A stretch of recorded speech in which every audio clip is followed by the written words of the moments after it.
Hi, my name is Mike Carberry and I'm a candidate for Johnson County Supervisor. I'm a longtime resident of Johnson County. I'm a graduate of Regina High School and of the University of Iowa. The reason I'm running for Johnson County Supervisor is that I think that Johnson County is the greatest place to live in Iowa and the Midwest, and I want to continue to make it so. Johnson County is the second fastest growing county in the state of Iowa, and we're forecasted to grow another 30,000 people within the next 10 years. How we grow is a concern to me. I'd like to grow sustainably, both economically and environmentally. I want to hear what you have to say about how we grow Johnson County. I know that I don't have all the answers. Heck, I don't even have all the questions. But I do have a couple ideas on how we can grow sustainably. One of them is that we need to curb urban sprawl. Right now, the county has a land use plan that directs all of its growth, or most of its growth, into the North Corridor area. And we're using a cluster development type of technique. Recently approved was a 70-home subdivision right in the middle of Johnson County. I don't think that's wise. There's no infrastructure there. It's going to be very costly. Basically, we're building a small town in the middle of the county. What we need to do is to grow our cities and villages outward. A cluster development that's within a half mile to a mile of the city is much more sustainable. You can extend the county services from there. One of the other ways that we can prevent urban sprawl is infill development. We can grow taller in the communities, and there's areas already within the cities that we can grow there. So I want to protect agricultural land and natural areas in the county for recreation and for agricultural use.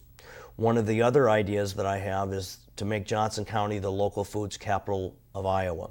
Right now, there's a lot of red tape for small farmers to grow food in Johnson County.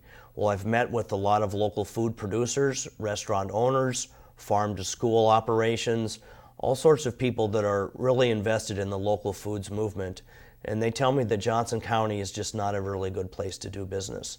I'd like to cut the red tape there and make it easier for small farmers to get started in Johnson County, to cut the red tape, to allow them to start a new farm. That's the main obstacle to starting a new farm, is access to land. The Johnson County owns 150 acres out at the county farm. We could subdivide that into small plots and grow food. That food could then be some of it be given to social service agencies, and the rest of it may be sold through CSAs, sold to local restaurants, sold to the schools. We could make Johnson County really the local foods capital of Iowa. One of the other things I think we should look at is rewriting the sensitive areas ordinance. Right now, it is akin to document and destroy. When a developer wants to build in a sensitive area, all he has to do is to document that it is a sensitive area, and then maybe restore some prairie or some other land someplace else, but they're allowed to build on that sensitive area.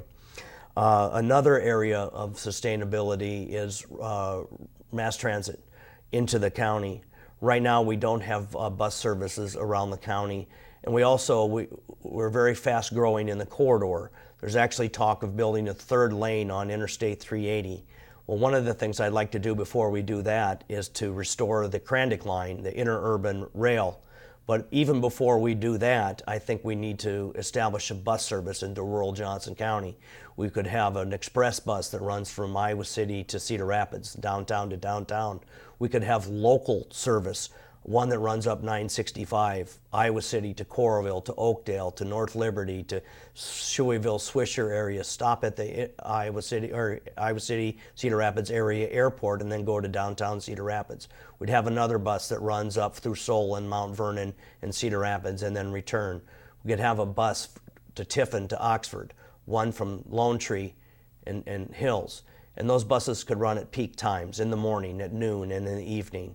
And how we can do that is we can possibly combine our mass transit in the area, the Iowa City Public Transit, the Coralville Transit, and maybe even CAMBus, and get some efficiencies there where we can use some of the money saved by efficiency to extend those routes. I'd also like to make sure that we fully fund SEATS, working with Iowa City and Coralville, and making sure that SEATS runs 7 days a week, and maybe even extend the hours. SEATS and paratransit is very, very important to a lot of residents of Johnson County.